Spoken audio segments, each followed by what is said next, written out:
wanted to show you guys that I've been working on my book cover and spine. And so here is my book cover and spine. I wish it would fit into the camera shot. This is the inside. Okay, this is the front cover. The back cover is just corduroy. I put my cottage door on here. And it is magnetized, so it does open and close.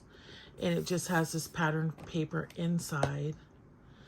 And then I realized after I covered the book with corduroy, I wanted to use just what I had. Now I did spend money yesterday on fabric.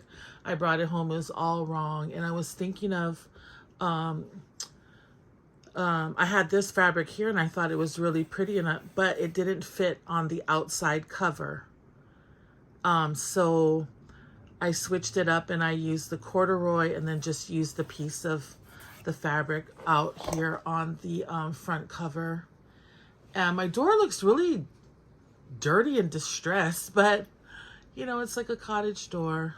I may go back over it with maybe some pink chalk paint and then wipe it away. I'm not too sure, but for the most part in whole, I do like this. Now, the way I made the book, it measures, I think it's 10 inches. It's 10.5 inches. Wait.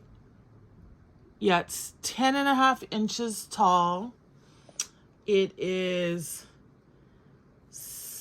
let's see, let me do it over here. It's 7.5 inches wide, so across this way. And the spine of the book is 3 3/4 inches wide. I just so happen to have had a box that looks like this. You know, one of these boxes. Bad angle. Let me pull this camera out. I just happened to have had a box like this, but I had a smaller one. So literally I just opened up the whole box. I used this as the front cover. This is the spine. And then the back of the box is the back of the book. So this is what I ended up with. And I am pleased. I am really, really pleased with the way it's coming out. So I need to finish my signatures and then I'll be sewing the signatures in. So thank you guys for stopping by and watching my video. Hope everybody's having a great day. Bye.